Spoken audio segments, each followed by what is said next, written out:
Très heureuse de vous retrouver pour cette nouvelle émission. Bonjour chez vous, c'est votre rendez-vous quotidien avec l'actualité qui vous concerne. Des débats, des reportages et bien sûr toute l'actualité politique et parlementaire.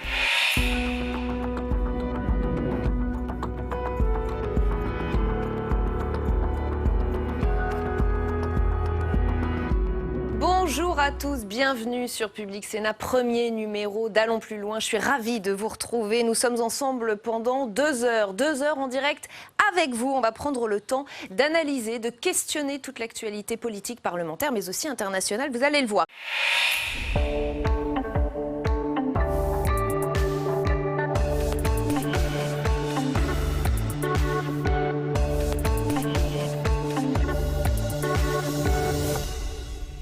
Bonjour à tous, ravi de vous retrouver sur Public Sénat pour ce nouveau numéro de votre émission Les Matins du Sénat. Vous allez être plongé au cœur des travaux de la Haute Assemblée.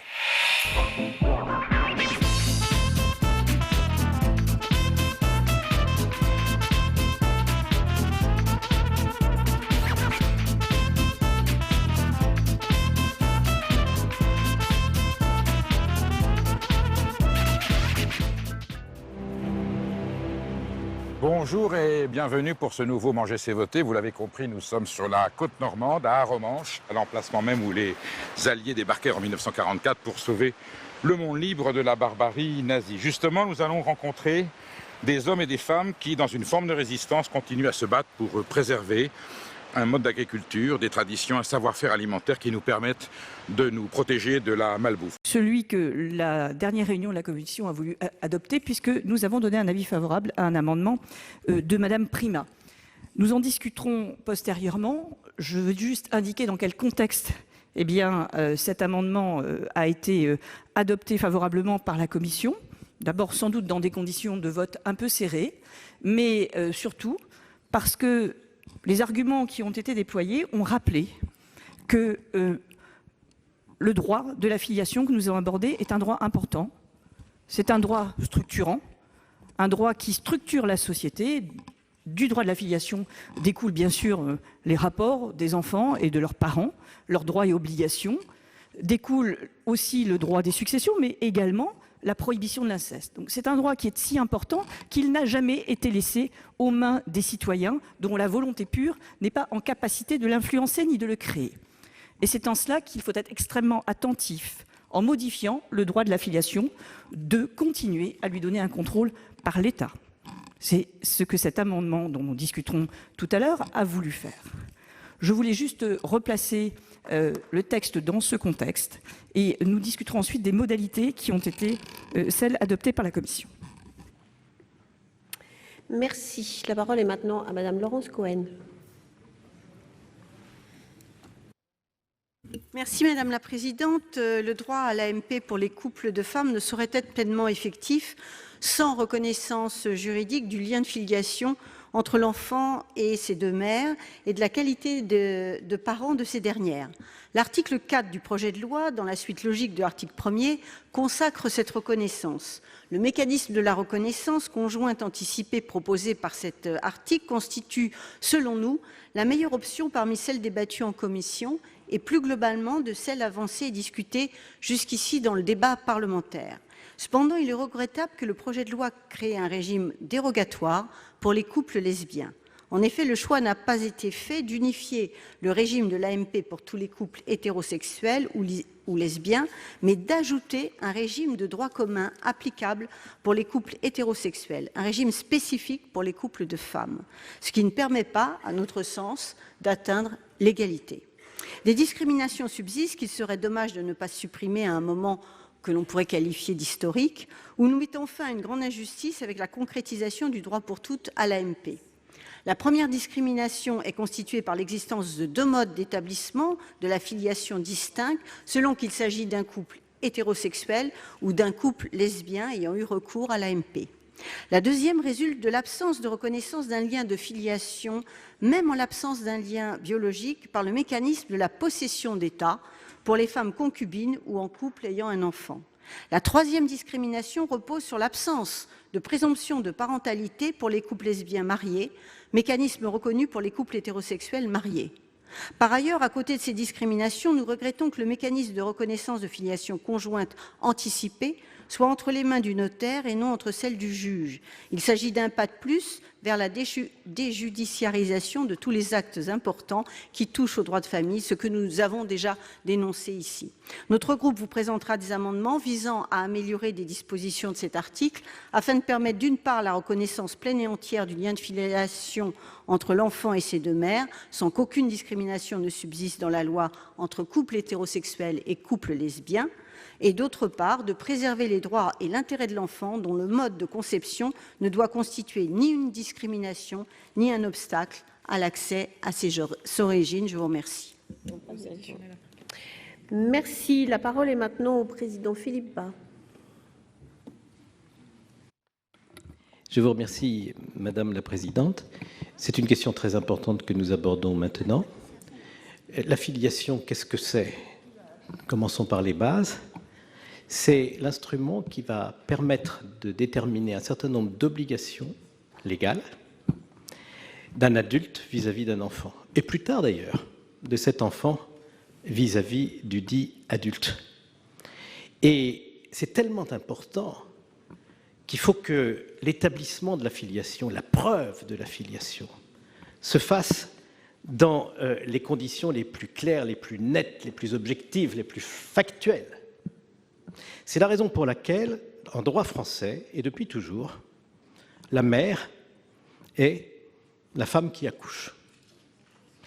Et il est très important qu'au moment où nous voudrons reconnaître une égalité de droits et de devoirs de deux femmes vis-à-vis d'un enfant qu'elles ont décidé de faire naître, on n'abandonne pas pour autant cette règle essentielle. La mère et la femme qui accouche. Par l'accouchement, on détermine un certain nombre d'obligations de cette femme vis-à-vis de l'enfant, puis plus tard de cet enfant vis-à-vis de cette femme. Il n'est pas, de mon point de vue, acceptable qu'on soit mère parce qu'on accouche lorsque l'enfant est né d'une conception hétérosexuelle et qu'on ne soit plus mère lorsqu'on accouche, et du seul fait qu'on a accouché, quand l'enfant est né d'un couple de femmes. C'est là qu'on constitue une inégalité majeure dans la preuve de la filiation et dans le mode d'établissement de la filiation. Et c'est la raison pour laquelle je crois que nous devrons être très attentifs à ce point. Alors maintenant, du fait de ce que je dis, et si on me suit, il va falloir traiter le problème de la compagne de la mère, sans laquelle l'enfant n'aurait pas été conçu et ne serait pas né. Je crois que nous pouvons atteindre l'égalité de droit entre les deux femmes en prévoyant que l'épouse de la mère ou la compagne de la mère sera autant mère que celle-ci parce qu'elle aura bénéficié de la possibilité et même de l'obligation d'adopter cet enfant selon une procédure automatique qu'elle ne pourra pas refuser. Merci. La parole est maintenant à Monsieur Jacques Bigot. Merci Madame la Présidente. Mesdames les ministres, Madame les gardes des Sceaux, je salue sur ce sujet-là. C'est important que vous soyez là parce qu'on est dans le cœur de questions juridiques. On aborde le droit de la filiation à l'occasion juste de l'ouverture de l'assistance médicale à la procréation à un couple de femmes. Donc effectivement, c'est la première fois que l'on parle de l'enfant qui a deux mères et ce sera inscrit à l'état civil. Encore que la jurisprudence récente de la Cour de cassation admet qu'il puisse y avoir transcription d'un acte dans lequel il y a deux pères. On y reviendra sans doute au propos de l'article 4 bis. Mais ici, on est sur la question de la filiation. Et du coup, effectivement, tout est construit dans le cadre du titre 7 du Code civil qui vise la filiation telle que, comme pas le dit Madame Jourda, notre rapporteur, c'est la filiation charnelle. C'est la filiation dans laquelle il y a effectivement une femme qui accouche, donc c'est la mère, et puis on a construit la présomption de paternité du mari, qui disparaît petit à petit, surtout depuis 1972, et puis la reconnaissance par un homme. On ne vérifie d'ailleurs pas si c'est exact. On pourrait aujourd'hui dire, avant que vous déposiez une reconnaissance, on va vérifier si ça correspond bien au niveau de l'ADN, etc. Non, peut y avoir une reconnaissance qui ne correspond pas véritablement à la paternité. Ça arrive d'ailleurs fréquemment, les reconnaissances au moment d'un mariage avec une dame qui a déjà un enfant, qui a d'ailleurs plusieurs années, on fait une reconnaissance. Et c'est là-dessus qu'on s'est calqué. D'où la notion de reconnaissance conjointe indiquée pour 2 femmes, parce que c'est sans doute la meilleure manière de faire en sorte qu'il y ait une inscription de 2 mères à l'état civil. Et puis, on n'aborde pas la question des filiations nées de PMA pour des couples hétérosexuels, parce que historiquement, on est resté dans l'idée de l'image du couple charnel naturel. Et je me demande s'il ne faudrait pas un jour arriver à un titre 3 ou autre, enfin titre plutôt 9, c'est le titre 7, la filiation charnelle, comme le dit Muriel Jourda, la filiation adoptive, qui est autre chose. L'enfant existe, on l'adopte, il peut être d'ailleurs majeur pour certains s'il y a plus de 15 ans, il peut être mineur et venu d'un pays étranger. Et puis, il y a effectivement cette idée supplémentaire de la filiation par décision parentale, un projet, l'assistance à la procréation, et dans ce cas-là, effectivement, l'affirmation dans l'acte d'état civil, et on reviendra à propos de certains amendements, que l'enfant est né d'un don et que l'enfant, biologiquement, n'est pas forcément l'enfant de ses géniteurs, mais qu'il est bien sociologiquement l'enfant de ses géniteurs. On n'en est pas là. L'amendement 54 rectifié bis n'est pas soutenu. Et nous passons à l'amendement 241 rectifié. Monsieur Hervé. Merci Madame la Présidente, Mesdames les ministres, chers collègues. C'est donc un amendement similaire à celui qui vient d'être présenté que je veux défendre pour vous dire combien dans cet article numéro 4, on est loin de la bioéthique et on est bien dans des affaires qui sont liées à la filiation, au droit civil, qui tirent la conséquence de ce que nous avons voté en adoptant l'article 1er.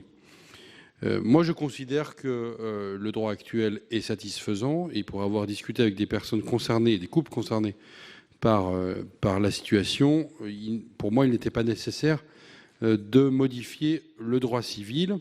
Pour autant, comme ma collègue Chantal Dessayne, je vais retirer cet amendement au profit également de l'amendement de Madame Prima, qui me semble apporter toutes les corrections en droit civil et qui permettent, comme Philippe Bas l'a très bien démontré, de construire une filiation qui soit beaucoup plus fidèle à la réalité des choses et donc qui ne construise pas une fiction mais qui reprenne les choses telles qu'elles sont pour que l'enfant puisse aussi, et il faut penser à lui, se construire par rapport à cette réalité. Donc je retire l'amendement aussitôt après l'avoir défendu. Merci bien. Donc ces 3 amendements ayant été retirés, nous passons à l'amendement 67 rectifié ter de Madame Prima. Oui, merci Madame la Présidente, Mesdames les ministres. Le présent amendement tend, et je remercie mes collègues d'avoir retiré les précédents au profit de celui-ci, à établir la filiation de la mère d'intention par la voie d'une procédure d'adoption que nous avons souhaité rénover lorsqu'un couple de femmes recourt à une assistance médicale à la procréation avec donneur. Il reprend d'ailleurs le dispositif proposé par notre collègue rapporteur Muriel Jourda en commission. Le postulat de cet amendement, il est assez simple. Une fois que nous avons adopté et acté le principe de l'extension de l'assistance médicale pour les couples de femmes, pour toutes les femmes, notre devoir est donc d'établir la filiation des enfants qui en sont issus, et ceci de manière sécurisée. Or, nous pensons que nous pouvons le faire avec les outils existants de notre droit. Ce n'est pas ce que fait le texte de l'Assemblée nationale, puisque si ce texte était adopté, il aboutirait à un bouleversement du système actuel de la filiation, qui n'est pas nécessaire, car il permettrait d'établir la filiation hors adoption sur un pur critère de volonté pour les 2 mères. Cela ne correspond pas aux principes fondamentaux du système français de filiation. Dans ce système français, la filiation est établie selon le modèle de la procréation charnelle, qui implique qu'on puisse vérifier la réalité d'un lien de filiation. Il n'est donc pas possible de l'utiliser pour la femme qui n'a pas participé à la procréation charnelle. La question que nous devons nous poser est donc la suivante. Souhaitons-nous réformer le système français de la filiation au détour de la loi bioéthique? Eh bien, nous ne le pensons pas. Alors, que faire? Nous connaissons déjà l'adoption qui, dans notre droit, est la seule possibilité d'établir une filiation élective, c'est-à-dire une filiation sur la base de la seule volonté. Telle est donc la voie que nous proposons de suivre dans cet amendement qui est un peu complexe et un peu gros, mais qui est en réalité assez simple. Pour la femme qui accouche, on ne changerait donc rien au droit existant. C'est toujours le seul accouchement qui ferait la maternité. Pour l'autre femme qui ne participe pas donc à la procréation charnelle, l'amendement propose une procédure d'adoption accélérée dont le fonctionnement serait très simple. L'adoption serait ouverte à tous les couples, qu'ils soient mariés, concubins, pacsés, comme le proposent d'ailleurs les travaux de notre collègue Corinne Imbert et de la députée Monique Limon. Et le consentement à l'AMP chez le notaire vaudrait consentement à l'adoption et la filiation pourrait être au final établie au jour de la naissance de l'enfant. Ce dispositif aurait selon nous deux mérites. Il répond à l'objectif que nous recherchons tous, établir la filiation d'un enfant issu de l'AMP lorsqu'un couple de femmes y a recours en toute sécurité juridique, et il utilise le droit existant sans bouleverser les principes fondamentaux de la filiation. C'est pourquoi, mes chers collègues, je vous demande vraiment d'adopter cet amendement qui ne bouscule pas le droit existant et qui respecte une filiation juridiquement sécurisée pour les enfants nés d'AMP. Merci. Quel est l'avis de la commission, madame la rapporteure? Merci Madame le Président. La Commission a donné un avis favorable à cet amendement, mais je crois que Madame Prima a parfaitement exposé pourquoi. Nous sommes là pour que faire? Nous ne sommes pas là pour réformer le droit de la filiation. Ce n'est pas l'objet de cette commission spéciale et nous n'aurions d'ailleurs pas procédé aux auditions nécessaires pour ce faire.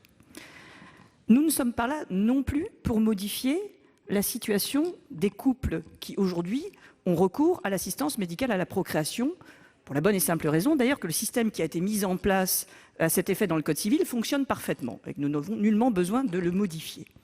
Nous sommes là pour rajouter de nouveaux bénéficiaires et plutôt de nouvelles bénéficiaires à l'AMP, notamment les couples de femmes, et pour trouver un lien de filiation cohérent qui leur permette de bénéficier des mêmes droits et surtout d'avoir les mêmes obligations que n'importe quel parent à l'égard des enfants qu'elles auront dans le cadre de cette AMP. Voilà quel est notre but. Or, la proposition qui nous est faite par l'Assemblée nationale n'est pas convenable à cet égard. La proposition qui nous est faite est de permettre à ces deux femmes qui vont avoir recours à l'AMP de reconnaître les enfants l'une et l'autre. Je ne m'attarderai pas sur le fait que la reconnaissance en droit français, c'est la reconnaissance, l'aveu de la participation à la procréation charnelle, ce qui est rigoureusement impossible pour une des deux femmes, celle qui accouche bien sûr, mais pas pour l'autre. Mais surtout, ça introduit un critère qui est celui de la volonté pure, et je vous disais en commençant que la volonté pure ne peut pas fonder un droit d'ordre public tel que le droit de la filiation. La volonté pure, c'est le droit contractuel, c'est celui qui est à disposition des citoyens.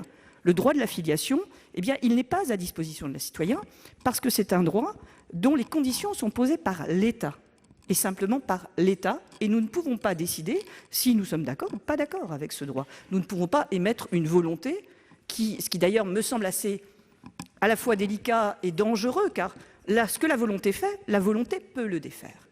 Alors, le grand mérite de Madame Prima, c'est qu'elle rejette ce fondement tellement fragile qu'est la volonté pour utiliser les outils du droit de la filiation existant. La mère, et le président Baladi, c'est la femme qui accouche. Tout ça me paraît de bonne loi et ça fonctionne pour toutes les femmes. L'autre mère, c'est une mère d'intention. Elle n'a pas participé à la procréation. La maternité d'intention, ça existe depuis toujours. Ça s'appelle l'adoption. On choisit d'être parent. Il y a une procédure pour ça, et je vous rassure, une procédure extrêmement simple s'agissant de l'enfant du conjoint. On peut également avoir recours à l'adoption, certes, en modifiant quelque peu les conditions de cette adoption, mais sans bouleverser totalement le droit de la filiation, comme cela nous est proposé. Alors, ce qui vous est proposé me paraît parfaitement cohérent, et me paraît d'autant plus cohérent, et j'en finirai par là, qu'il faut nous rappeler tout de même que nous allons légiférer pour des femmes, dont j'ai toujours dit que le désir était parfaitement légitime d'avoir des enfants, mais qui constitueront sans doute une minorité. La majorité des parents continuera à bénéficier du régime du Code civil, qui est celui de la procréation charnelle. Alors, de grâce, ne fragilisons pas un système qui finalement correspond à la quasi-totalité des parents en France et des enfants en France, mais au contraire, utilisons-le pour pouvoir donner à ces femmes qui vont avoir le droit de bénéficier de l'AMP une filiation qui soit solide et qui, quel que soit le mode d'établissement de la filiation, car au fond, ça n'est pas important, le mode d'établissement de la filiation, auront, dans leur rapport avec leurs enfants, les mêmes droits et les mêmes obligations. L'avis est donc favorable. Merci. Quel est l'avis du gouvernement, Madame la ministre? Merci Madame la Présidente, Mesdames les sénatrices, Messieurs les sénateurs. C'est un avis défavorable que j'émettrai à cet amendement proposé par Madame la sénatrice. Un avis défavorable qui part pourtant d'un point d'accord. Le point d'accord, c'est qu'effectivement, la reconnaissance et le vote que vous avez effectué de reconnaissance de l'AMP avec tiers donneur pour des couples de femmes nécessite absolument de réfléchir à l'établissement d'un lien de filiation. Vous le reconnaissez et la proposition que vous effectuez s'inscrit bien dans ce cadre-là. Cet article 4 est donc indispensable. Mais vous avez raison, Madame la sénatrice, Madame la rapporteure, l'objectif de la loi n'est pas de bouleverser le droit de la filiation. Il n'est pas d'établir des modalités pour tel ou tel système selon tel ou tel précepte. L'exigence de la loi, c'est simplement d'établir un mode de filiation pour les couples de femmes effectuant une AMP avec tiers donneur. Donc nous avons ce point d'accord. Ensuite, vous proposez un mode d'établissement qui est connu, qui est celui du titre 7 bis, qui est le mode d'établissement par l'adoption. Je ne partage pas cette option-là. Je ne la partage pas, et ce n'est pas un choix personnel, mais cela correspond au contraire à l'ensemble des instances qui ont été consultées dans le cadre de la préparation de ce projet de loi et qui toutes ont rejeté l'adoption comme mode d'établissement de la filiation pour la compagne de la femme qui accouche. Qu'il s'agisse du Conseil d'État, qu'il s'agisse de la mission d'information de l'Assemblée nationale, de la CNCDH, toutes ont pointé que l'adoption n'était pas adaptée à la situation que nous examinions. Alors pourquoi sans doute parce qu'il y aurait une forme, et je partage cette option-là, il y aurait une forme d'incohérence à reconnaître d'une part un projet parental qui est porté par deux femmes qui au même moment vont effectuer une reconnaissance conjointe, qui vont s'engager dans la grossesse, dans la procréation médicale.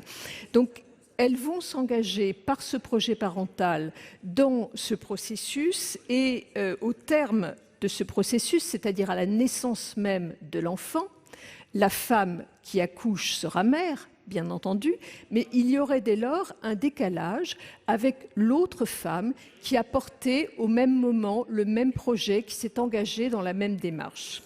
Et donc, il me semble que telle qu'elle existe, il me semble que le système de l'adoption, tel que vous l'envisagez, Madame la sénatrice, ce système-là, me semble-t-il, ne permet pas de créer un lien de filiation de manière simultanée.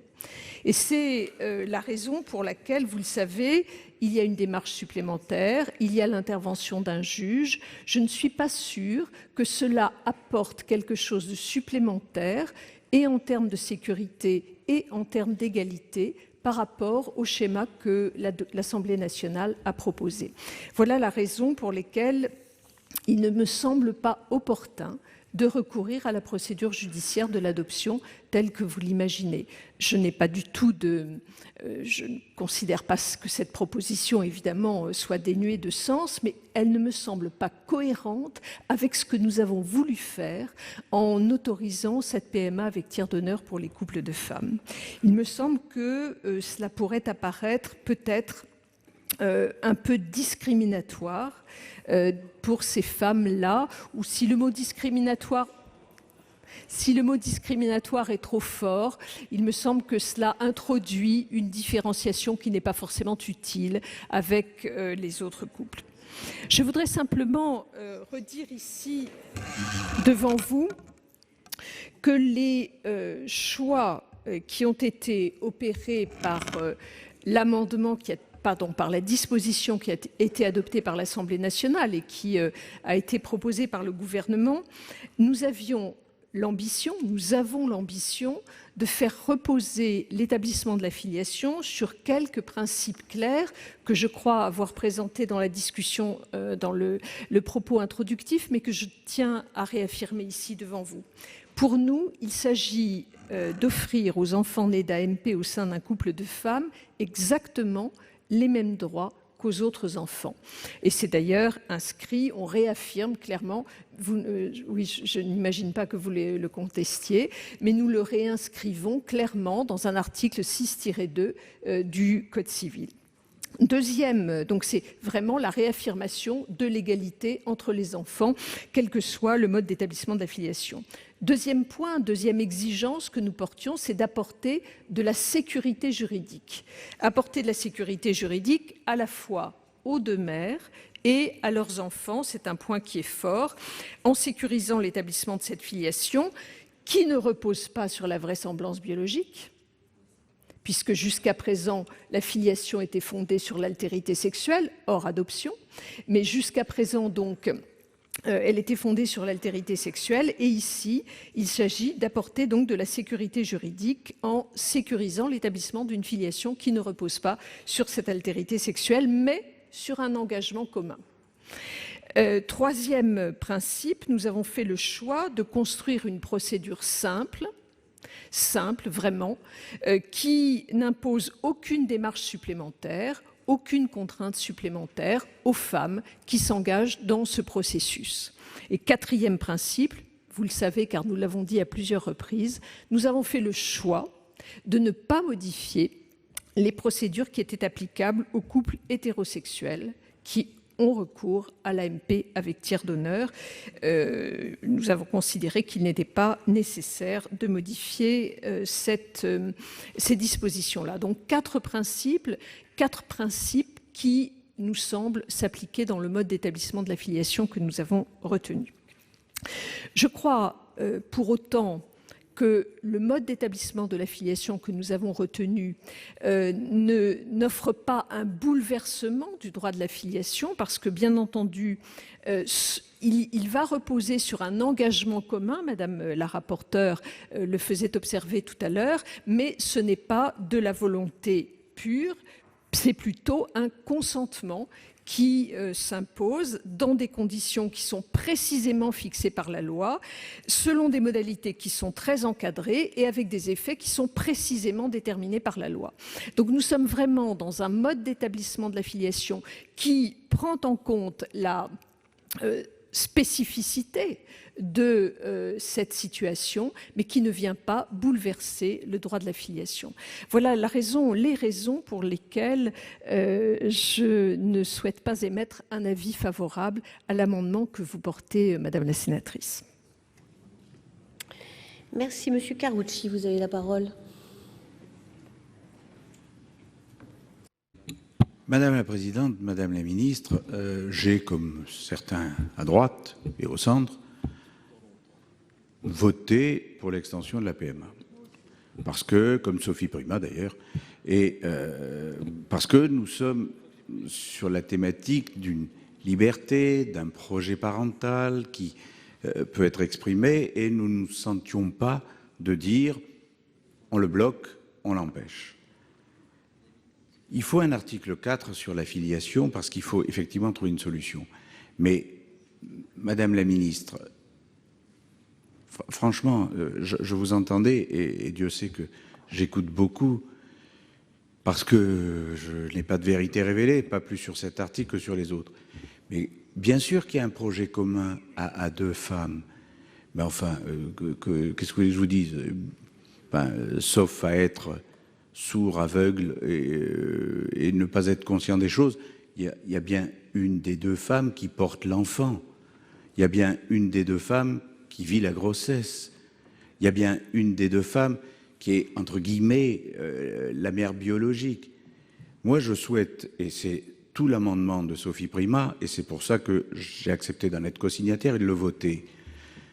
Que l'on dise que dans la vie affective, dans la vie réelle de la famille à venir, 2 femmes peuvent parfaitement élever un enfant, c'est d'accord, et c'est très bien comme ça.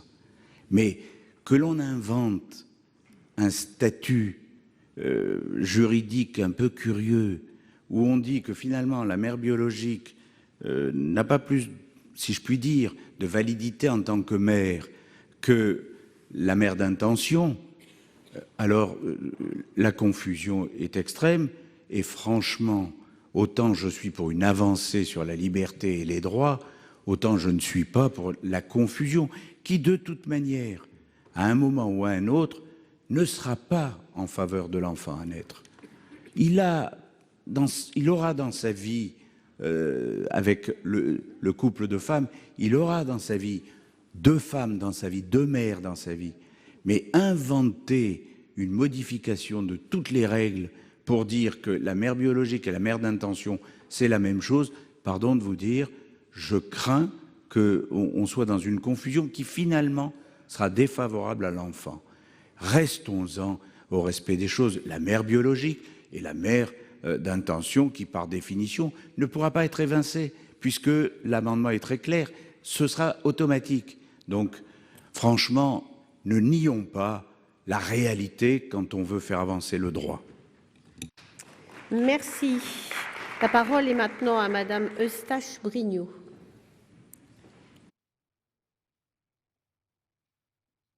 Merci Madame la Présidente. Je ne me suis pas exprimée depuis 3 jours sur ce sujet de la place des enfants et je souhaitais le faire aujourd'hui parce que c'est vrai que depuis 3 jours, j'ai l'impression que je suis issue d'une famille complètement déconnectée de la réalité d'aujourd'hui parce j'ai entendu des propos sur qu'est-ce qu'une famille ici dans cet hémicycle qui me surprend.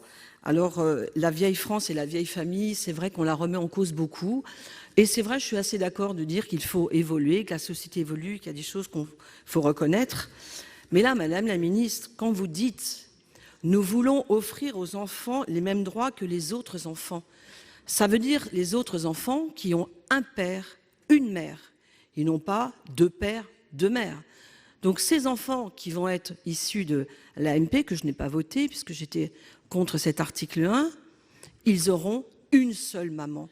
Comment peut-on être dans le déni à ce point pour dire à ces enfants qui vont vivre avec 2 femmes, dans l'amour porté par ces 2 femmes, qu'il n'y en a pas qu'une qui a porté cet enfant? Je pense que ça, c'est franchement, quand vous dites après, Madame la Ministre, nous allons sécuriser et apporter une sécurité juridique aux 2 mères. Mais comment on peut dire ça? Il n'y a qu'une mère, Madame la Ministre. Nous connaissons tous, et j'ai une histoire personnelle qui fait que je sais ce que c'est de chercher son père et sa mère. On la cherche toute sa vie. Donc n'imposons pas aux enfants ces questionnements sur comment ils sont venus sur Terre. Ils sont venus parce qu'ils ont eu une maman. Ça ne remet pas en cause la place de la deuxième, qui peut l'aimer, l'adorer, mais cessons de vouloir aujourd'hui trouver des solutions à quelque chose qu'on ne mesure pas, qu'on ne maîtrise pas. Et un enfant, il a toujours besoin de savoir. On ne lui ment pas à un enfant. On doit lui dire la vérité, même si elle est compliquée. Les adultes qui ont fait ce choix, les adultes qui ont fait le choix d'être à 2 mamans pour assurer la vie de cet enfant, elles doivent avoir le courage de dire qu'il n'y en a qu'une.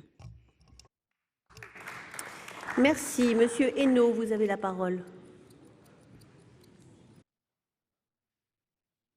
Madame la Présidente, Mesdames les ministres, Madame la Ministre, moi j'ai voté pour l'AMP, je ne refais pas le débat, mais parce qu'il m'a semblé que des personnes avaient droit de désirer et d'aimer un enfant et que c'était une aspiration de la société. Mais là, ce dont il s'agit, c'est le débat de la filiation. Et autant j'étais favorable à l'idée qu'il fallait adapter la filiation à cette réalité nouvelle, autant il me semble que le projet de loi du gouvernement tel qu'il le prévoit, eh bien ça n'est pas une adaptation, mais c'est en quelque sorte un bouleversement, parce qu'il y a quand même une remise en cause du principe comme quoi la mère qui accouche est la mère certaine, et Philippe Bas l'a bien dit en commission. Alors je pense que le gouvernement, pourquoi au fond cette recherche? C'est parce qu'il y a une recherche d'égalité de mode d'établissement de la filiation. Mais vous recherchez les qualités, mais au fond, vous n'y arrivez pas vraiment. Et faut-il d'ailleurs toujours rechercher l'égalité? Est-ce que la vraie égalité, c'est un mode de filiation exactement le même que son voisin? Je ne le pense pas. J'ajoute même qu'il y a quelque chose qui, je mesure, je vais peser mes mots, et donc je vais inverser les choses. L'adoption est un mode de filiation tout autant légitime que tout autre mode de filiation. Et il me semble que derrière vos propos, j'y vais avec beaucoup de prudence, Madame la Ministre, mais il y a quand même une forme de légère dévalorisation du mode de filiation de l'adoption.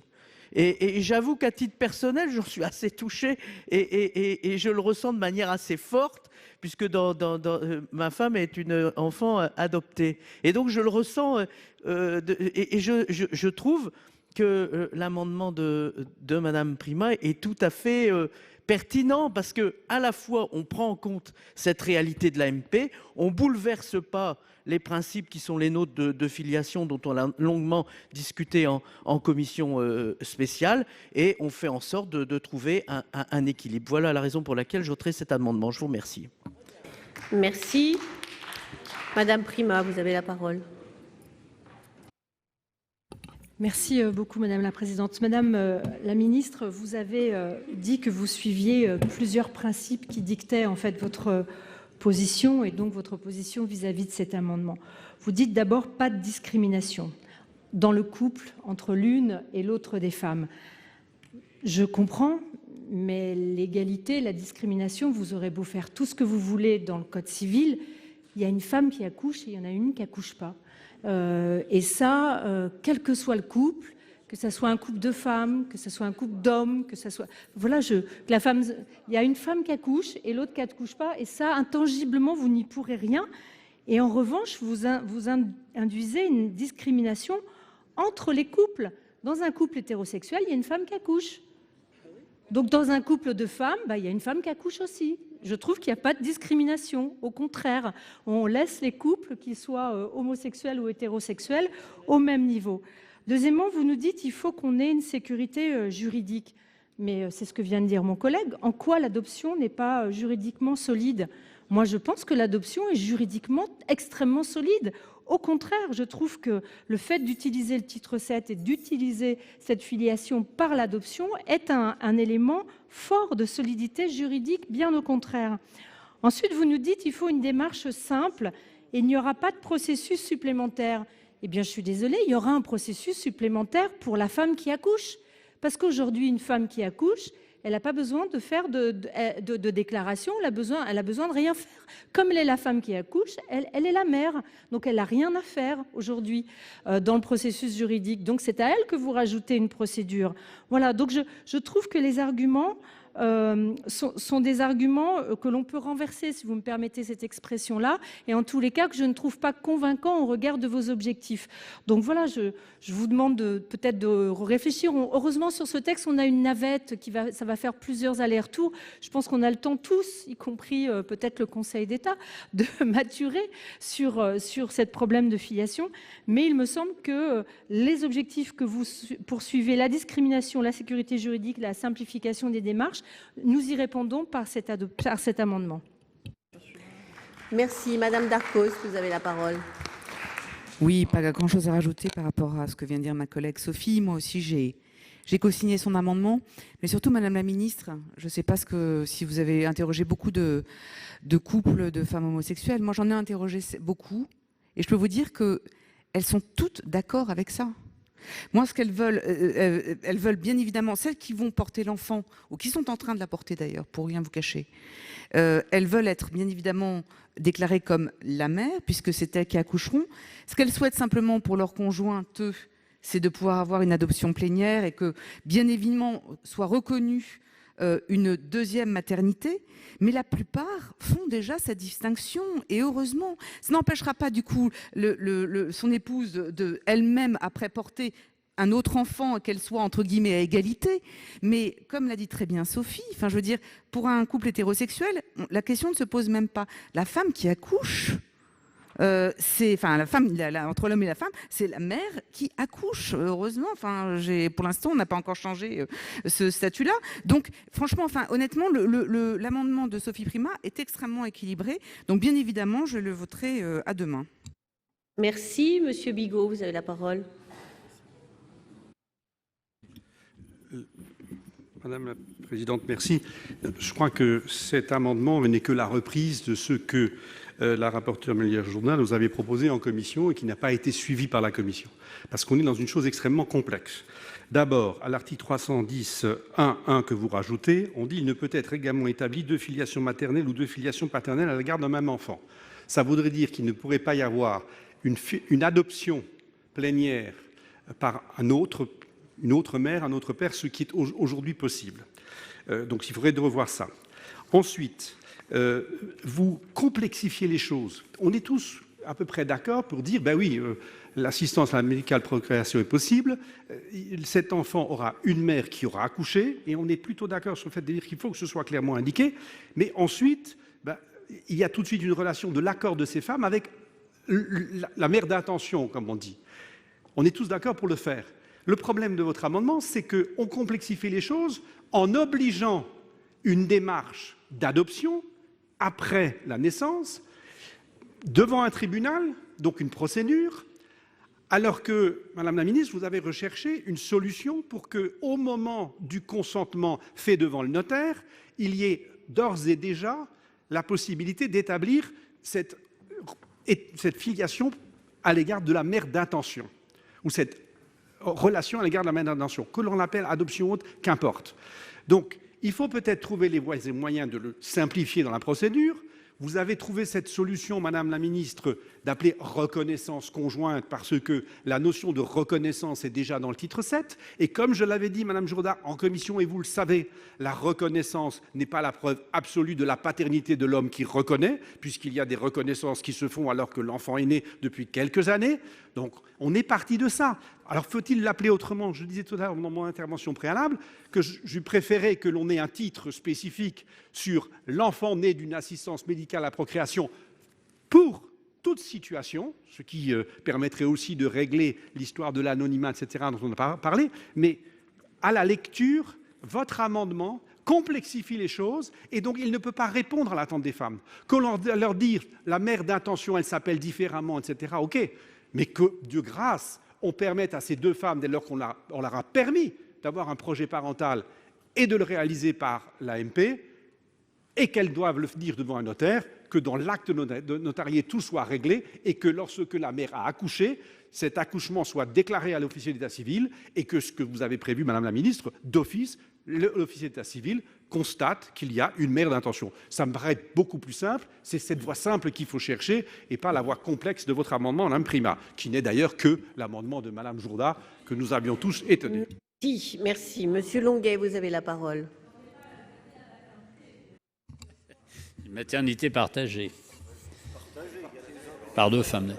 Oui, Madame la Présidente, Mesdames les ministres, mes chers collègues, la vie conjugale et depuis toujours n'est pas un long fleuve tranquille.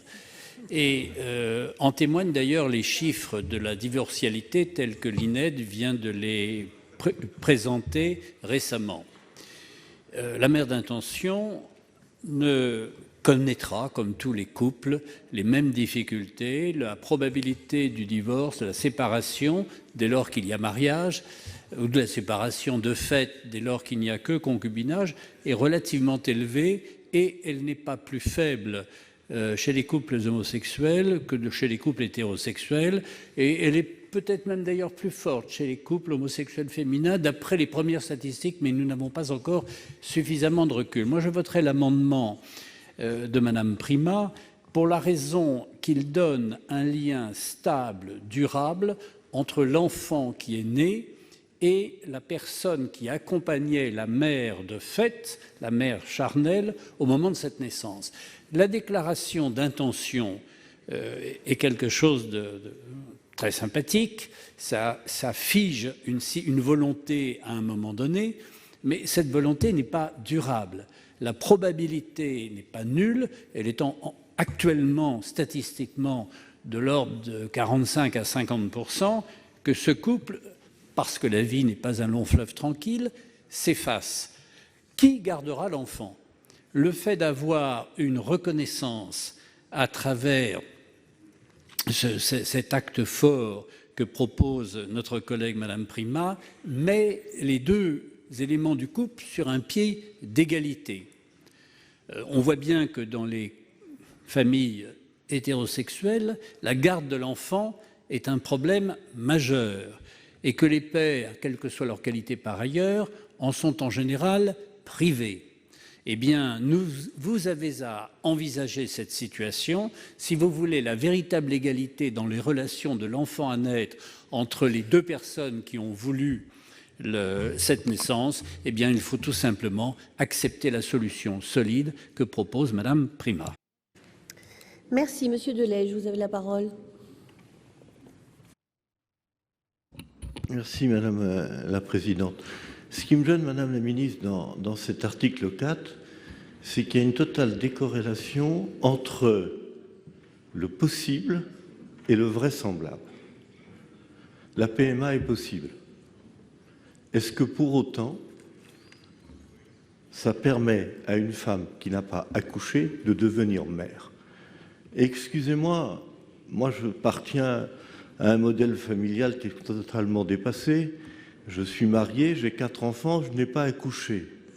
Pour autant, je ne m'en sors pas moins parent. Et donc, il me semble que dans cet article 4, on confond tout. Et je rejoins ce qu'a dit tout à l'heure notre collègue, M. Hainaut.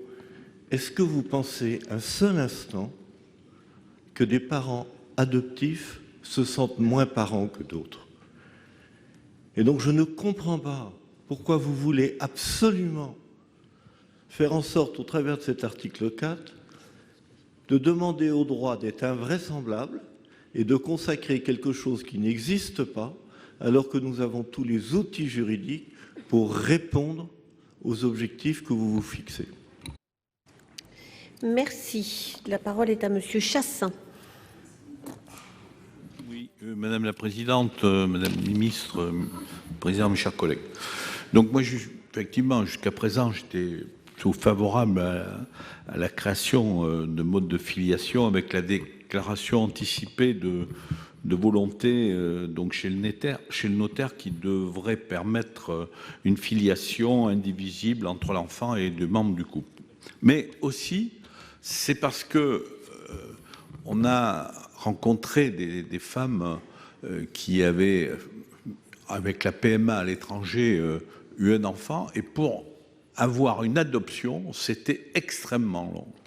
Donc la question que je pose, je pense qu'effectivement, l'adoption pourrait être tout à fait adaptée, comme le dit Madame Prima, mais la question que je pose, est-ce qu'elle pourrait être réalisée dès la naissance de l'enfant? Merci. Merci. La parole est au président Retailleau. Je pense aussi, Madame la Ministre, Madame la Présidente, qu'il faut absolument voter l'amendement de Sophie Primas, qui est aussi la reprise d'une proposition de la rapporteure Muriel Jourda. Il le faut parce que ce que nous pensons, ceux qui vont voter cet amendement, ceux qui le soutiennent, c'est qu'on ne doit pas bouleverser le régime général, le socle commun de la filiation, article du Code civil. C'est fondamental. Or, vous, dans votre solution, vous voulez faire un cadre distinctif. Moi, je pense que précisément, nous avons besoin de cadres communs aujourd'hui. L'objectif de la politique, ça n'est pas de créer des cadres spécifiques pour chaque demande, mais d'organiser la société pour qu'il y ait un cadre vraiment qui nous rassemble. Et je pense que le choix que vous faites n'est pas un choix juridique, mais un choix idéologique, guidé par une volonté de l'égalité, je crois mal comprise, parce que les enfants qui procéderont des couples de femmes seront dans une situation d'inégalité par rapport aux enfants qui connaîtront un père. De même, ces enfants-là seront, pour certains, dans un cas de figure inégal, dans la mesure où certains n'auront pas accès à leurs origines quand le donneur n'aura pas consenti à livrer ses origines. Voilà. Je pense que ce que nous pouvons mobiliser le régime juridique actuel. La mère qui accouche, selon l'ancien droit romain devenu notre seuil de la filiation, sera la mère. La filiation est établie en fonction de ce principe. Et pour l'autre mère, il y aura l'adoption.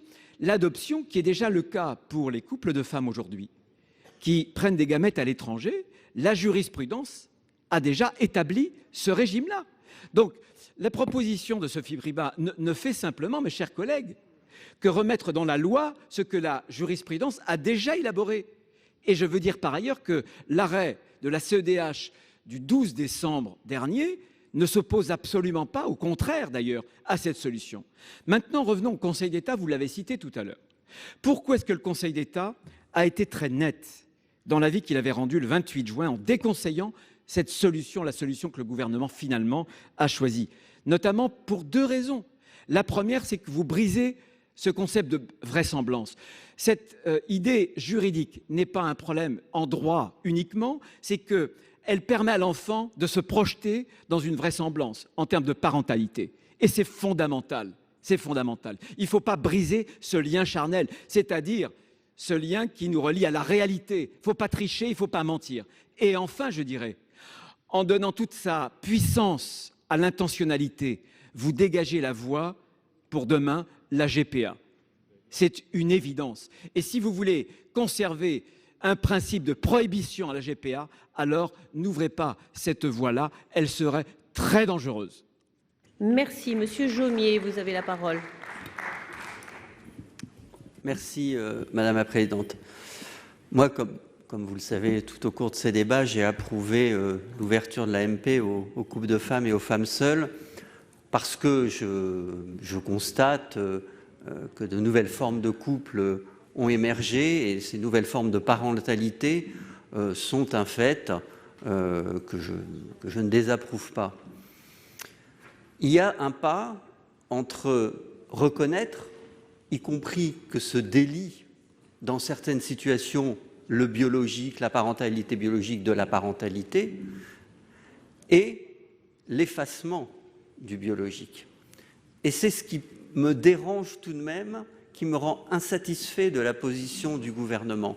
J'entends qu'il respecte parfaitement le principe d'égalité, qui est une valeur essentielle également.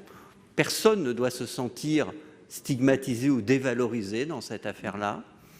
Mais pour autant, ce que respecte Sophie Primas dans son amendement, c'est cette vérité biologique.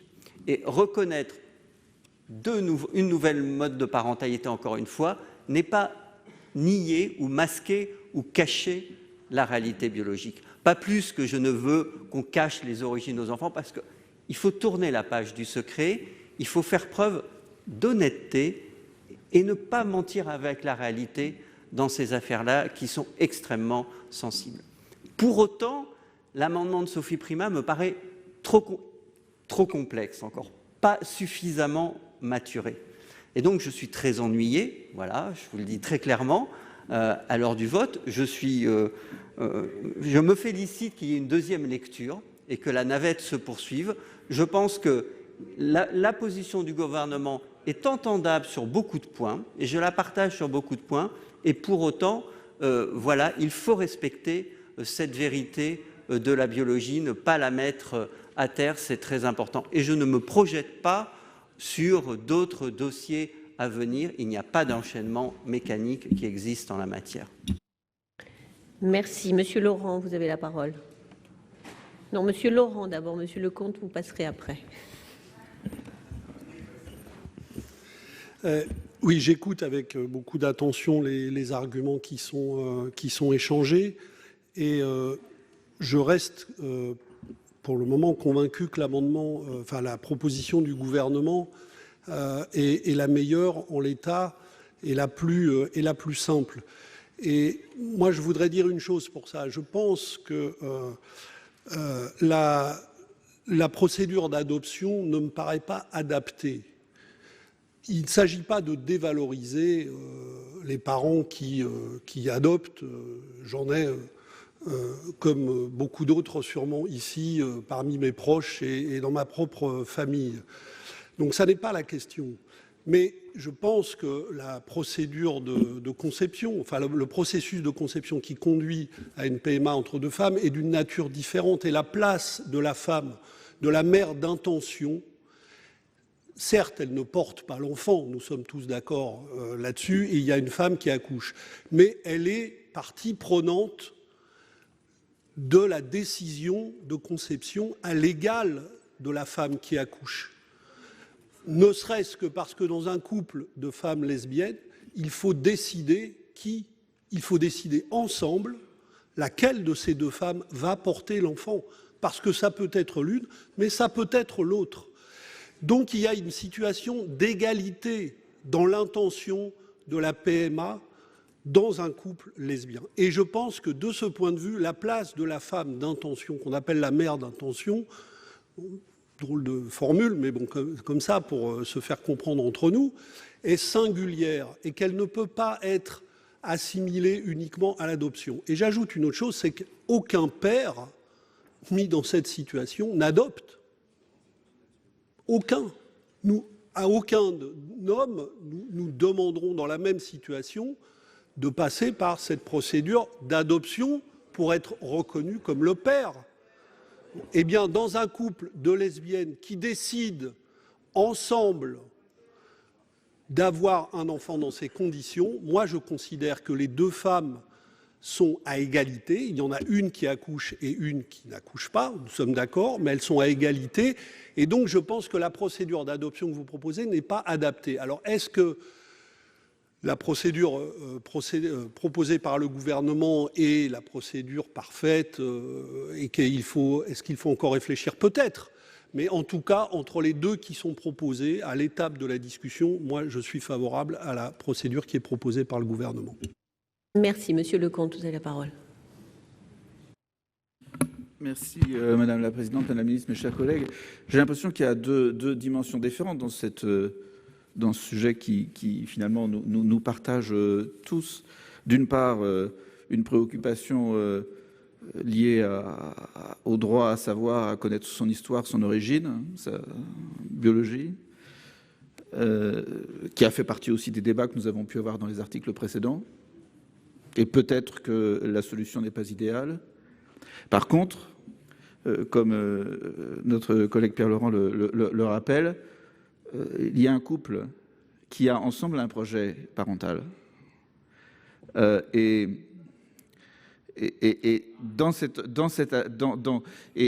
est important, puisque c'est possible, de faire en sorte qu'il y ait égalité absolue dans la dimension juridique. Ce qui n'empêche rien aux discussions que nous pouvons avoir sur le droit à avoir accès à ses origines, à son histoire. Mais par rapport à ce dont nous discutons, c'est-à-dire qui, à quel moment est parent, la solution proposée par le gouvernement semble la plus adéquate. Et je m'interroge aussi un peu sur un autre aspect, c'est que si on trouve, parce que effectivement on est un peu interpellé par les décalages, et que vous proposez cette solution finalement, sur un peu l'instrumentalisation qu'on fait de l'adoption, alors que pour répondre à cette interrogation sur l'histoire, sur l'origine du futur enfant, qui est finalement pas adéquate et qui pourrait poser problème sur la notion même d'adoption si on utilisait l'adoption dans ce cas particulier, alors que nous avons une solution légale qui permet de répondre vite en disant tout de suite, ben voilà, les deux sont parents. Et en l'occurrence, je crois que la solution du gouvernement est la meilleure, même si nous pouvons discuter sur la meilleure manière de donner accès à l'histoire, à l'origine de l'enfant. Voilà. Si, Monsieur Meurant, vous avez la parole. Merci Madame la Présidente, Madame la Ministre, mes chers collègues. Rien dans l'intelligence qui n'ait d'abord été dans les sens. Et là, vous êtes sens dessus-dessous, car évidemment, c'est compliqué, c'est la lente dérive de l'abandon de père et de mère, pour parent 1, parent 2, alors que la vérité, c'est qu'il y a un père, c'est qu'il y a une mère, et là, vouloir étendre, créer, s'auto-créer, évidemment, ça crée des confusions intellectuellement parlant. Et on comprend que à l'Assemblée nationale, le président de la commission affirmait que l'accouchement n'était pas une preuve de filiation. Qu'est-ce donc que cela? Si la mère qui accouche n'est pas la mère, si ce n'est simplement qu'une mère d'intention, c'est tout simplement un mensonge. C'est un mensonge. La mère qui accouche est forcément la mère. Et on devrait s'arrêter là. Parce qu'effectivement, pour reprendre l'expression, on tire un fil, mais jusqu'où on va? Et plus le temps va passer, plus les jours vont passer, plus on va se trouver devant des conceptions complètement ubuesques intellectuellement, des pères avec des utérus, mais là, c'est une négation de la vérité, c'est une négation de l'existence des hommes et des femmes égaux mais différents. Et là, évidemment, ce qui est proposé est quelque chose de sensé, parce qu'il se rapproche le plus de sens commun, pris dans l'acception la plus totale. Et donc, je soutiendrai l'amendement de Sophie Primas, et je souhaite que nous en fassions tous de même. Monsieur Bargeton, vous avez la parole. Merci Madame la Présidente. Encore un débat évidemment extrêmement intéressant. Il y a deux sujets qui sont abordés. Le premier qui est de dire, ce qui a été dit par certains, on ne peut pas nier le réel, et c'est vrai que quand on fait de la politique, on se confronte au réel. Et donc il y a bien une mère qui accouche et pas l'autre, et donc est-ce qu'on peut finalement nier cette différence biologique? Ça c'est le premier sujet. Mais le deuxième sujet, c'est quand même, là encore une fois, à chaque fois que je suis intervenu, j'ai rappelé aussi ces principes-là de liberté, d'égalité. Il y a un projet parental qui met à égalité deux personnes et qui veulent avoir ensemble et élever ensemble un enfant. Il y a aussi là aussi le sujet de l'intérêt de l'enfant et de l'amour et de la protection dont il bénéficiera. Or, on voit bien que l'adoption n'est pas, dans ce que ça représente, un moyen qui met à égalité les deux femmes dans leur projet. C'est-à-dire que ça a été dit, l'adoption ne correspond pas, en l'occurrence, à cette nouvelle forme, que nous le voulions ou non, ces nouvelles formes de famille qui ont émergé dans la société. Il faut aussi peut-être, il y a quand même un sujet qui est, je trouve, peu abordé, qui est faire confiance aux familles, et en l'occurrence à la parentalité, et aux personnes pour expliquer ce qui a été l'histoire aussi du couple et donc de l'enfant. Il faut aussi faire confiance aux parents dans leurs différences pour informer de ce qu'a été l'histoire de ces femmes qui ont voulu avoir ensemble un enfant, l'élever, etc. Donc moi je pense qu'entre ces deux sujets qui est de dire on ne peut pas faire comme s'il n'y avait pas de différence biologique, ça je l'entends, mais on ne peut pas faire comme s'il n'y avait pas aussi une égalité. Et là, par cette façon de faire, vous créez une rupture, alors même que la solution proposée par le gouvernement, la proposition faite par le gouvernement, cette nouvelle proposition, elle permet de tenir compte de la réalité d'un projet parental tel qu'il s'est finalement concrétisé. Donc je pense que par rapport à l'adoption, c'est une solution qui est plus satisfaisante, même si j'entends avec précaution le débat et aussi avec le fait que la navette devra permettre de régler un certain nombre de sujets. Merci. Madame la rapporteure Jourda, vous avez la parole. Merci, Madame le Président. Alors, je suis un peu ennuyée parce que je voulais répondre à Monsieur Chassaing et je vois qu'il vient de s'éclipser son téléphone à l'oreille. Mais bon, peut-être va-t-il revenir avant la fin de mon propos. Oui, je vais l'appeler. Mais je voulais peut-être éclaircir la terminologie que nous employons. J'ai entendu parler d'égalité, de discrimination, de situation discriminatoire. L'égalité, ça n'est pas traiter tout le monde de la même façon. La discrimination, c'est traiter des gens différemment alors qu'ils sont dans une situation identique. Alors, nous avons quand même bien conscience les uns et les autres qu'un couple de femmes n'est pas dans une situation identique à un couple hétérosexuel face à la procréation. D'ailleurs, je pense que personne ne m'en voudra de le dire, parce que c'est aussi le Conseil d'État qui l'a dit, le Conseil constitutionnel et, me semble-t-il, la Cour européenne des droits de l'homme. Bon, c'est une réalité. L'égalité en termes de filiation, c'est d'arriver à obtenir pour les parents les mêmes droits et les mêmes obligations, surtout à l'égard de leurs enfants. Il faut qu'ils se retrouvent in fine dans la même situation. La façon dont nous y arrivons n'est qu'un outil. Je sais que nous aimons bien, Madame le garde des Sceaux, cette expression toutes les deux. Le droit n'est qu'un outil. Mais il est tout de même important que cet outil soit conforme à la réalité qu'il qualifie. Et c'est précisément ce que ne fait pas, me semble-t-il, la solution du gouvernement et ce que fait l'amendement de Madame Prima.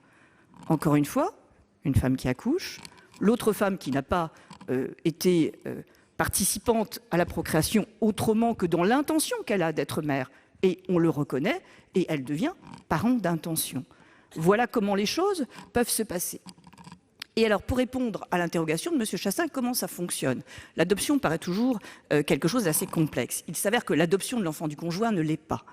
Parce que, effectivement, les conditions sont bien moindres, il n'y a pas d'enquête sociale. Et nous avons, dans l'amendement qui a été pris et admis par la Commission, facilité les choses de façon à ce que ce dossier soit encore plus simple et la décision soit rendue plus rapidement. Ça veut dire que le jour de la naissance de l'enfant, vous déposez votre requête en adoption, ce qui n'est pas d'une grande complexité, surtout qu'un notaire a déjà été saisi dans ce dossier, et le jugement intervient au maximum 1 mois après, et il est rétroactif. Ce qui signifie que la filiation, elle est établie le jour de la naissance, si on fait la diligence nécessaire pour ce faire. Et je rajouterais que ce mode n'est pas discriminant. Pourquoi? Parce qu'il existe déjà de nombreux modes d'établissement de la filiation. Un père qui est marié, il ne va avoir aucune démarche à faire pour établir sa filiation, tout simplement parce qu'il bénéficie d'une présomption de paternité, et le simple fait qu'il soit marié avec la mère le rend père automatiquement. Un homme qui n'est pas marié avec la femme avec qui il a eu un enfant, il va faire une démarche, il va être dans l'obligation de faire cette démarche, il va aller le reconnaître. À quel moment dit-on qu'il est discriminant pour cet homme d'aller reconnaître son enfant? C'est tout simplement parce qu'il est dans une situation différente de l'homme marié et on lui applique des règles différentes. Alors, je crois qu'on peut ainsi résumer cette situation. Ne mentons pas, comme disait M. Meurant, car là c'est un mensonge institutionnel que de reconnaître 2 enfants comme si on avait à 2 femmes participé à leur procréation, et c'est bien le sens de la reconnaissance. Acceptons d'utiliser les outils qui existent et qui correspondent à la réalité de la filiation, je l'ai déjà indiqué, et ne fragilisons pas le droit de la filiation, car n'oublions pas quand même que cette reconnaissance, elle a l'avantage de la simplicité, je le reconnais. Mais en l'occurrence, s'agissant d'un droit d'ordre public, elle a aussi le danger de la simplicité. Car imaginez que tous les liens de filiation se créent par la simple volonté, et qu'il suffise d'aller devant le notaire déclarer qu'on veut être parent d'un enfant. Il me semble que la structure de la société qui est assurée par ce droit de la filiation aujourd'hui en serait très largement fragilisée, car, je l'indiquais, ce que la volonté fait, la volonté peut le défaire. Et un jour, nous trouverons forcément un plaignant, un plaideur, qui dira « j'ai voulu être parent, mais maintenant je ne veux plus ». Et je vous assure que cela ne me paraît pas du tout être une vue de l'esprit. Donc utilisons les outils qui existent, utilisons des outils qui donnent les mêmes droits aux 2 mères qui vont bénéficier d'un enfant par le biais de l'AMP, et utilisons des outils qui ne les mettent en situation d'égalité à l'égard de tous les parents. Merci. Madame la ministre, vous avez la parole. Merci, Madame la Présidente. 6 observations après vous avoir écouté avec beaucoup d'attention, parce que, encore une fois, je pense que la solution que vous proposez, Madame la sénatrice, eût été une solution possible. Je pense que celle que propose le gouvernement est préférable, mais je respecte tout à fait votre proposition. Première observation, au fond, quel est l'intérêt ? L'intérêt, je n'emploie même pas ici, Madame la rapporteure, le terme de discrimination. Je dis quel est l'intérêt d'une procédure d'adoption. Au fond, une procédure d'adoption permet de confier à un juge un pouvoir de contrôle. Et dans l'adoption, c'est bien ça qu'il fait, le juge. C'est-à-dire que pour adopter, il faut détruire un lien de filiation qui existait précédemment, et reconstruire un nouveau lien de filiation. Le rôle du juge est donc bien de vérifier que le lien de filiation précédent est aboli pour reconstruire un autre lien de filiation.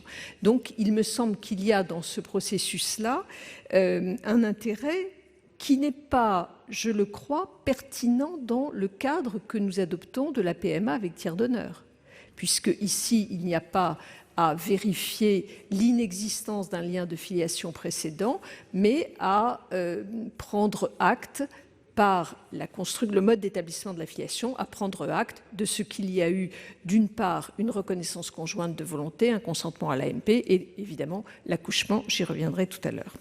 Donc il me semble que, au fond, le mode d'établissement de l'affiliation par l'adoption, en l'espèce, ne me semble pas utile. C'est simplement ce que je souhaitais dire, et je crois au fond que, Madame la sénatrice, vous renvoyez les femmes devant un tribunal pour l'adoption, enfin devant un juge, pas devant un tribunal, devant un juge, n'exagérons rien, vous avez raison, devant un juge, et je ne crois simplement que cela n'est pas nécessaire, que cela vient complexifier cette situation. Et c'est peut-être cette complexité-là qui, d'une certaine manière, peut être perçue comme inutile, voire dans certains cas dévalorisante. Deuxième observation, on a fait, je le dis clairement, le gouvernement a fait le choix de l'égalité, du principe d'égalité. Égalité entre les deux mères ab initio, c'est-à-dire que nous considérons que... Pardon ? Je n'ai pas dit le contraire. Nous faisons le choix du principe d'égalité, c'est-à-dire que ab initio, elles vont faire le consentement à l'AMP, elles vont faire la reconnaissance conjointe, ce qui, de facto, entraînera dès le moment de la naissance qu'elles seront mères à égalité au même moment. Je ne parle pas de l'égalité des droits pour l'enfant, puisque l'enfant, bien évidemment, ses droits sont tout à fait identiques. Mais nous faisons ce choix du principe d'égalité. Troisième observation, la femme qui accouche est mère. C'est évident. Mais personne n'a dit le contraire ici. Personne n'a dit le contraire. La femme qui accouche est mère. Dans le système que nous proposons, il y a l'accouchement et il y a la reconnaissance conjointe. Et c'est cette conjonction qui permet aux deux femmes d'être mères au même moment. La femme qui accouche, en toute hypothèse, elle serait mère, évidemment, mais elle serait mère célibataire, si je puis dire, s'il n'y avait pas auparavant cette reconnaissance conjointe qui bloque tout autre mode d'établissement de la filiation et qui fera évidemment que les deux femmes seront mères en même temps. C'est un système qui est extrêmement simple, qui est clair, qui place les deux femmes à égalité, qui est respectueux du projet parental et qui me semble parfaitement s'inscrire dans la démarche que nous souhaitons apporter. Ensuite,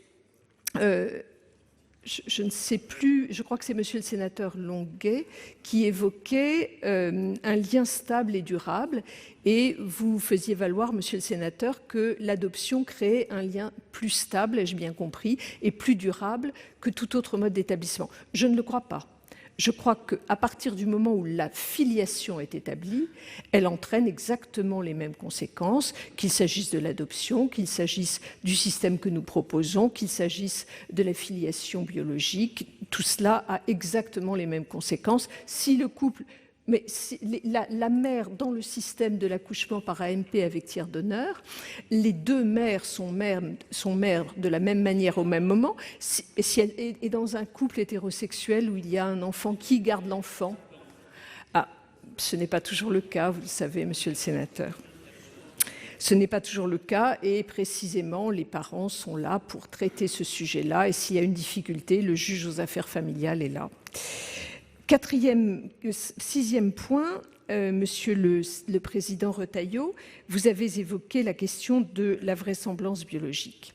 Il est vrai que tout notre droit de la filiation, hors l'adoption, est fondé sur l'altérité sexuelle. C'est exact, et je crois que c'était même un point fondamental de la construction de notre système de filiation. Il est vrai que le schéma que nous proposons, à partir du moment où nous avons 2 femmes qui deviennent mères, cesse d'être fondé sur l'altérité sexuelle. On ne peut pas le nier, c'est une évidence. Et donc, parce qu'il y a cette évolution-là, ou cette nouvelle donne, nous créons un mode d'établissement de la filiation qui y répond.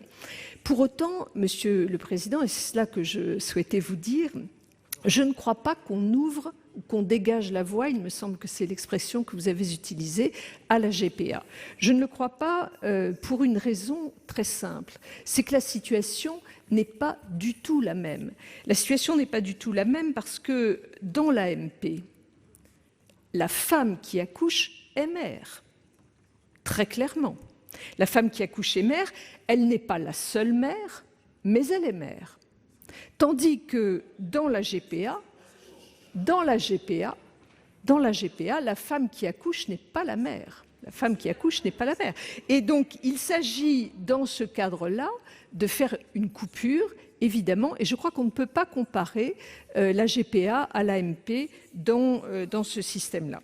Au fond, pour terminer sur le propos que disait Madame la rapporteure Jourda, dans le système qui est proposé par le gouvernement, il n'y a aucun mensonge. Il y a la prise en compte pure et simple d'une réalité et pour les femmes concernées, un mécanisme d'établissement de la filiation qui est simple, qui est clair, qui est sécure. C'est ce que nous avons voulu faire. Merci. Madame la rapporteure, vous souhaitez vous exprimer. Vous avez la parole. Nous finirons par avoir un débat de techniciens, Madame le garde des Sceaux, et ça va lasser tout le monde. Mais tout de même, je voulais d'abord peut-être rebondir sur la réponse que vous avez faite à Monsieur le Président Retailleau sur le fait que ça ne préparait pas la GPA. Je pense qu'il peut en avoir le sentiment assez honnêtement. Pourquoi ? Parce que je crois que contrairement à ce que vous indiquez, qui serait que dans votre proposition, la femme qui accouche est la mère, c'est peut-être ce que vous pensez. Je pense d'ailleurs que c'est ce que vous pensez, mais ce n'est sûrement pas ce que vous avez écrit. Pour les couples de femmes, la filiation est établie à l'égard de chacune d'elles par la reconnaissance qu'elles ont faite conjointement devant le notaire. Point barre. Donc c'est la reconnaissance qui établit la filiation. Et quand on dissocie la filiation, la maternité de l'accouchement, évidemment, on ne peut pas s'empêcher de penser aux mères porteuses dont on ne souhaite pas qu'elles deviennent mères du simple fait qu'elles ont porté l'enfant, car on veut leur substituer des parents d'intention. Je ne crois pas avoir trahi le propos et la pensée de M. Retailleau en disant ça. Pour le reste, pour plus de clarté, vous indiquiez, en cas d'adoption, le lien qu'on va créer entre l'adopté et l'adoptant se substitue à un lien de filiation. D'abord, je m'interroge, lequel pour cet enfant? Il y a le lien de filiation qui aura été créé avec la femme qui va accoucher dans le système que nous avons prévu. C'est le seul. Or, précisément dans ce cas, le Code civil, pour l'adoption de l'enfant du conjoint, prévoit expressément, article 356, je vous en fais grâce, que le lien de filiation demeure entre le parent qui est déjà parent de l'enfant adopté. Donc nous n'avons aucune substitution, nous avons le rajout d'un lien de filiation adoptif à un lien de filiation qui est celui qui est créé par la procréation charnelle. Donc je crois que cette crainte peut être écartée. Merci. Monsieur le Président, vous avez la parole. Je vous remercie, Madame la Présidente. Je pense qu'on progresse réellement, parce que le gouvernement ne conteste pas que du point de vue de l'effet sur les droits et obligations des parents, l'amendement présenté par Madame Prima et la solution du gouvernement ont exactement la même portée. C'est-à-dire que les 2 femmes seront pleinement investies des droits et obligations d'une mère. Et donc, ça, c'est déjà très important parce qu'au fond, c'est bien le principal objectif que recherche le gouvernement à travers l'établissement de la filiation pour les enfants qui sont nés d'une assistance médicale à la procréation demandée par un couple de femmes. C'est important, ça. Ensuite, Madame la ministre, vous invoquez un argument d'égalité. Permettez-moi de vous dire que je vais aussi invoquer un argument d'égalité qui me paraît beaucoup plus fort que le vôtre. Je considère que l'établissement de la maternité doit être le même pour une femme qui accouche alors que l'enfant a été conçu avec un homme et pour une femme qui accouchera avec un projet de naissance qui aurait été conçu avec une autre femme. L'égalité, elle est là, que deux femmes placées dans la même situation aient exactement le même traitement juridique du point de vue de l'établissement de la filiation, dont j'ai essayé de rappeler tout à l'heure à quel point il était important qu'il repose sur des bases objectivement constatées. Et par conséquent, tout le discours sur l'égalité et la discrimination se retourne complètement en faveur de la solution proposée par Madame Primas. Restent 3 points. Premièrement, l'adoption ne serait pas adaptée. Je pense au contraire que l'adoption est parfaitement adaptée. Elle n'est pas seulement destinée à faire l'objet d'une vérification par le juge, elle est destinée à établir une filiation maternelle, qui est une filiation maternelle qui s'exerce à égalité et stricte égalité avec toute autre filiation maternelle. 2 autres points. La vérité. Je crois qu'en effet, pour tenir ce discours de vérité dont nous pensons tous qu'il est indispensable au développement de l'enfant, il faut absolument que les modes de filiation qui établissent le lien entre l'enfant et ses parents reposent sur une réalité et non pas sur une invention. Enfin, je voudrais souligner qu'il y a un dernier argument qui me paraît peser fortement en faveur de la solution proposée par Madame Primas, c'est la prudence. Le fait que si, à chaque fois qu'un problème se pose, on remet en cause des modes d'établissement de la filiation maternelle établis depuis plusieurs siècles, on se met à faire de la dentelle, alors on n'en sortira pas et ce sera la confusion dans l'établissement de la filiation maternelle.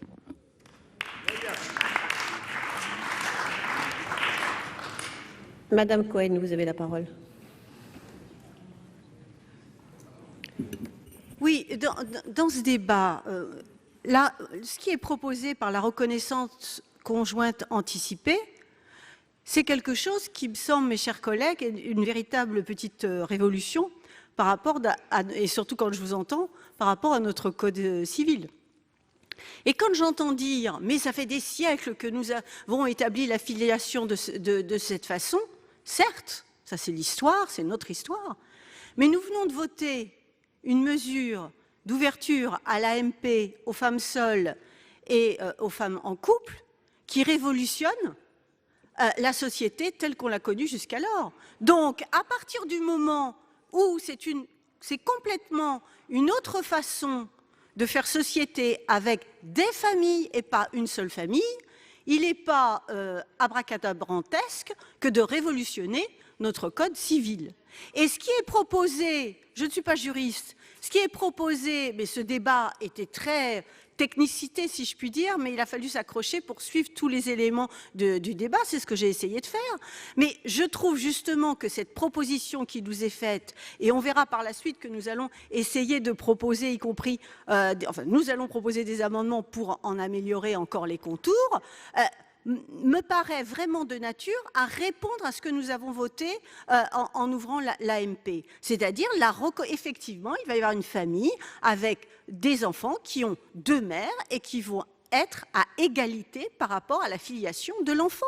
Une qui a accouché et l'autre qui effectivement a fait cette reconnaissance anticipée parce que c'est ce même projet parental qu'elles ont porté ensemble. Et on n'est pas là, on est dans un schéma qui doit effectivement nous bousculer, qui nous bouscule, mais je pense que c'est un pas indispensable par rapport à ce que nous avons adopté avec l'ouverture de l'AMP.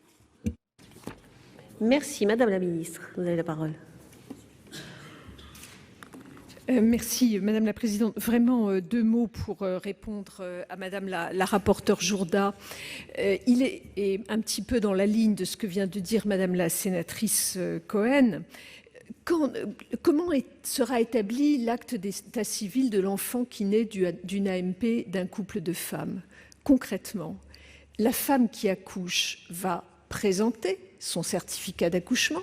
C'est une condition indispensable à l'établissement de l'acte d'état civil, et en même temps, au même moment, elle va présenter la reconnaissance conjointe qui aura été signée bien en amont en amont même de la conception, puisque, comme l'a dit l'un ou l'une d'entre vous tout à l'heure, on ne sait pas forcément au moment où le projet parental est établi laquelle des deux femmes portera l'enfant. Donc, au même moment, on présentera l'acte d'accouchement, les certificats d'accouchement et la reconnaissance conjointe, tout simplement. Et à ce moment-là, immédiatement, la filiation de l'enfant sera établie à l'égard des deux mères. Ce qui me semble-t-il, je reviens là-dessus et ensuite je me tairai, ce qui me semble plus simple, plus rapide, offrant les mêmes droits, offrant la même sécurité juridique, plus de sécurité juridique que l'adoption, puisqu'il faut entre 4 mois et demi et 5 mois au minimum pour obtenir une adoption. Juste un mot d'ailleurs pour répondre à monsieur le sénateur tout à l'heure qui craignait que cela entraîne une forme de mépris. Je crois que c'était vous, monsieur le sénateur, pour l'adoption comme établissement d'un mode de filiation. Pas du tout. Au contraire, je considère que l'adoption est un mode d'établissement absolument nécessaire de la filiation, mais dans un certain nombre de cas, ceux que j'évoquais tout à l'heure, qui supposent une déconstruction du lien de filiation initial et une reconstruction par l'acte d'adoption. Ce n'est pas valable ou ce n'est pas utile dans toutes les hypothèses, mais dans un grand nombre d'hypothèses, c'est utile, et c'est tellement utile que nous prévoyons, et nous travaillons en ce sens actuellement avec des parlementaires, nous prévoyons de simplifier la procédure d'adoption pour qu'elle soit plus aisément utilisable par bien des couples qui ont besoin d'y recourir. Peut-être, mais j'espère, Monsieur le Président Bas, que vous reconnaîtrez in fine que la solution proposée par le gouvernement est préférable à la vôtre. Bien. Alors, j'ai été saisie d'une demande de scrutin public par le groupe Les Républicains sur l'amendement numéro 67. Je vous rappelle que l'avis de la commission est favorable, l'avis du gouvernement est défavorable. Il va être procédé au scrutin public dans les conditions fixées par l'article 56 du règlement. Le scrutin est ouvert.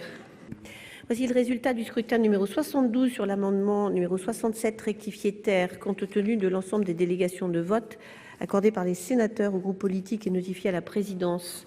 Nombre de votants 333, nombre de suffrages exprimés 303, pour l'adoption 174, contre 129. Le Sénat a adopté. Voilà pour cette séance. Merci à vous de l'avoir suivi. Vous pouvez consulter notre site publicsénat.fr pour suivre toute l'actualité au plus près de l'examen de ce projet de loi de bioéthique. C'est la fin de cette émission. Merci à vous de l'avoir suivi. Très bonne suite des programmes sur les chaînes parlementaires.